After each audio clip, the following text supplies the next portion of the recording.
Namaste, welcome to நிஃபியாஸ் online Hindi. நம்ம இந்த வீடியோவில் கிளாஸ் 9 ஸ்மிருதி லெசன் தான் பார்க்க போகிறோம்.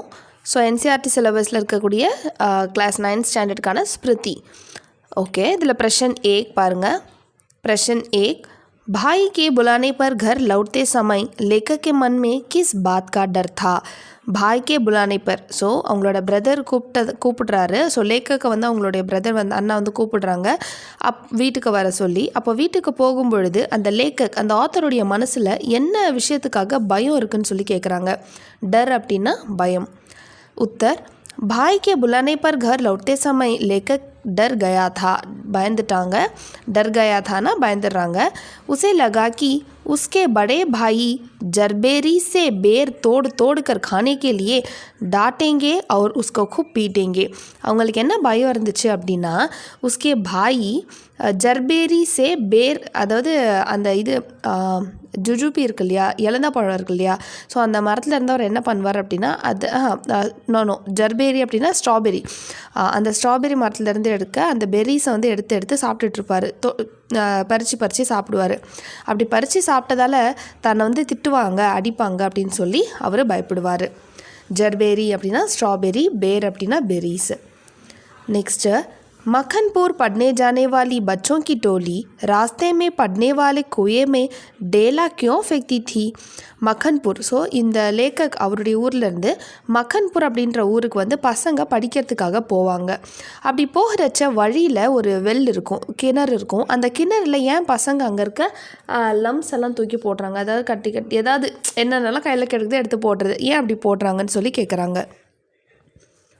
उत्तर, लेखक के गांव से मक्खनपुर जाने वाली राह में 36 फीट के करीब गहरा एक कच्चा कुआं था.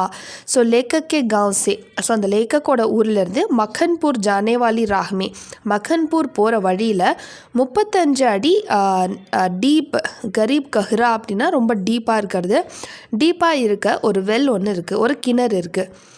उसमें एक सांप न जाने कैसे गिर गया था. அந்த கிணறுல ஒரு பாம்பு வந்து விழுந்துருச்சு, அதுக்கு போகிறதுக்கும் வழி இல்லை, அங்கே தான் இருக்குது. मक्खनपुर पढ़ने जाने वाली बच्चों की टोली उस कुएं में इसलिए डेला फेंकती थी ताकि सांप क्रुद्ध होकर फुफकारे और बच्चे उस फुफकार सुन सके. ஸோ எதுக்காக அந்த பசங்கள்லாம் தான் கையில் இருக்க கல்லோ இல்லை என்னென்னலாம் கிடைக்குதோ எடுத்து அந்த இதில் போடுவாங்க. எதுக்காகனா, ஏன்னா அதுக்குள்ளே ஒரு பாம்பு இருக்குது, அந்த பாம்பால் வெளியே வர முடியாது. ஆனால் இவங்க இந்த மாதிரி தூக்கி போடும்பொழுது இந்த பாம்பு என்ன பண்ணுன்னா சீருமா, அதாவது கோவம் அடைஞ்சு சீரும். குருத்த ஹோக்கர் அப்படின்னா ரொம்ப ஆங்க்ரி, ரொம்ப கோவமாயிட்டு பாம்பு சீருன்னு சொல்லுவாங்க இல்லையா, அந்த மாதிரி சீருமா. அதை பார்க்கறதுக்காக இந்த பசங்க அப்படி தூக்கி போடுறாங்க. அதுதான் இங்கே சொல்லியிருக்காங்க. मक्खनपुर जाने वाली बच्चों की टोली उस कुएं में इसलिए डेला फेंकी थी ताकि सांप क्रुद्ध होकर फुफकारे, சீரும், फुफकारना அப்படின்னா சீறுதல், और बच्चे उस फुफकारे को सुन सके. ஸோ அதை பார்க்கலாம் அப்படின்றதுக்காக இந்த குழந்தைங்கள்லாம் அப்படி செய்கிறாங்க. ஓகே, அடுத்தது प्रश्न 3, सांप ने फुसकार मारी या नहीं? डेला उसे लगा या नहीं? डेला उसे लगा या नहीं, यह बात अब तक स्मरण नहीं. यह कथन लेखक की किस मनोदशा को स्पष्ट करता है? ஸோ இந்த ஸ்டேட்மெண்ட் வந்து ஆத்தருடைய எந்த மனநிலையை காட்டுதுன்னு சொல்லி கேட்குறாங்க. यह कथन लेखक की बदहवास मनोदशा को स्पष्ट करता है. बदहवास அப்படின்னா இல் டெம்பர்டு, கொஞ்சம் ஒஸ்டான கொஞ்சம் கேரக்டர் மாதிரி. ஏன்னா அவங்க அதை பற்றி பெருசாக கவலையே படல, அந்த ஸ்னேக் பற்றி அவர் திங்கே பண்ண மாட்டார், அதனால் அப்படி சொல்கிறாங்க. जैसे ही लेखक ने टोपी उतार कर कुएं में डेला फेंका, उसकी ज़रूरी चिट्ठियाँ कुएं में जा गिरी. जैसे ही, ஸோ அந்த மாதிரி இவரும் என்ன பண்ணுறாரு அப்படின்னா, டோப்பி உத்தார்கர் அவருடைய அந்த கேப் எடுத்துகிட்டு குவேமே டேலா ஃபேக்கா, குவே அந்த வெளில என்ன பண்ணுறாருன்னா இவரும் சில கல் மண் எல்லாத்தையும் எடுத்து தூக்கி போடுறாரு.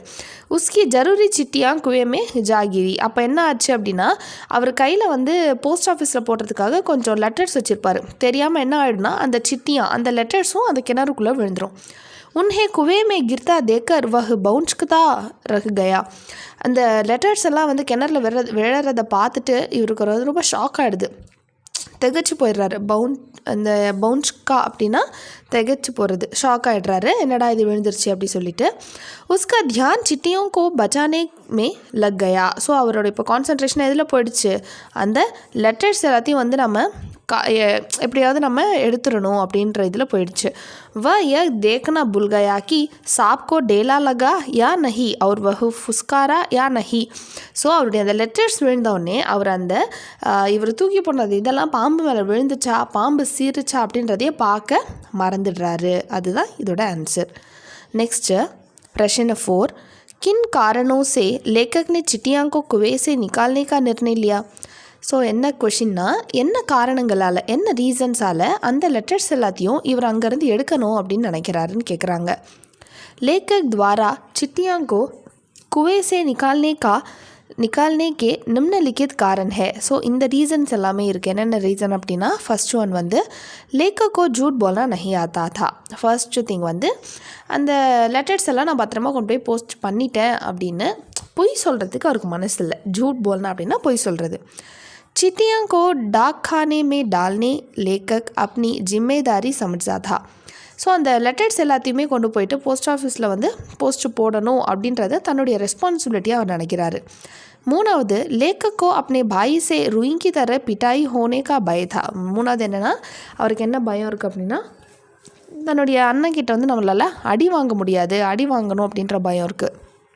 நாலாவதாக என்ன இருக்குது அப்படின்னா, वह सांप को मारना बाएं हाथ का काम समझा था, जिससे चिट्ठियाँ उठाने उसे उतारना उसे आसान लग रहा था.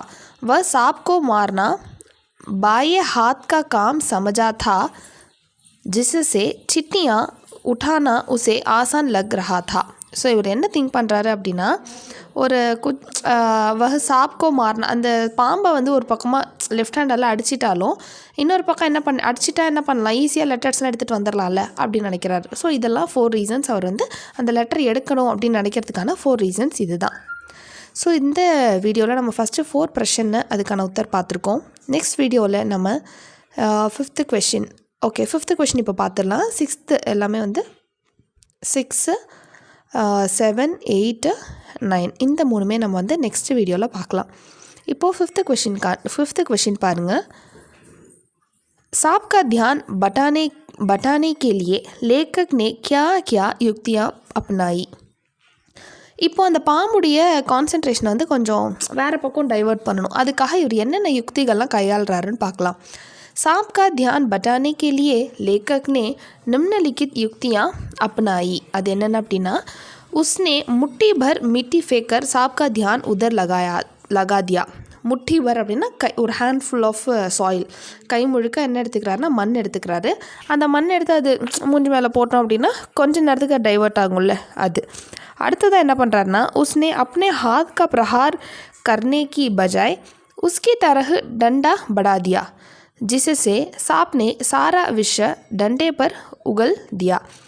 அவர் என்ன பண்ணுறாருன்னா, தன்னுடைய உஸ்னே அப்னே ஹாத் என்ன பண்ணிடுறாரு அப்படின்னா, அப்னே ஹாத் தன்னுடைய கையை ஒரு ஸ்டிக்கால் அவரே வந்து லைட்டாக அவர் அடிச்சிக்கிறாரு. ஹாத் கா பிரஹார் கர்னேக்கி பஜாய் தன்னோட கையை வந்து தானே ஒரு குச்சி வச்சு குச்சி வச்சுக்கிறதால உஸ்கி தரஃப் டண்டா படாதியா. ஸோ அது என்ன பண்ணுறாரு, அந்த குச்சியை வந்து அந்த லெஃப்ட் ஹேண்டால் அவர் வந்து ஹோல்ட் பண்ணிக்கிறாரு. ஜிசஸே சாப்னே சாரா விஷ். அதனால் என்ன ஆகுதுன்னா, அந்த ஸ்னேக் வந்து எல்லா விஷயத்தையும் எது மேலே, அந்த ஸ்டிக்கு மேலே தான் வந்து இது பண்ணிடுது அப்படின்னு சொல்கிறாங்க. ஸோ இந்த மாதிரி தான் அவர் என்ன பண்ணுறாருன்னா, அந்த பாம்புடைய கான்சன்ட்ரேஷன் அதோட இதை வந்து டைவர்ட் பண்ணுறாரு. ஸோ 5 பிரச்சனை பார்த்தாச்சு. நெக்ஸ்ட்டு 6, 7, 8 வந்து நம்ம நெக்ஸ்ட் வீடியோவில் பார்க்கலாம். உங்களுக்கு வேறு ஏதாவது டவுட் இருந்துச்சுன்னா எனக்கு கீழே கமெண்ட் செக்ஷனில் கேளுங்க. தேங்க்யூ, தன்யவாத்.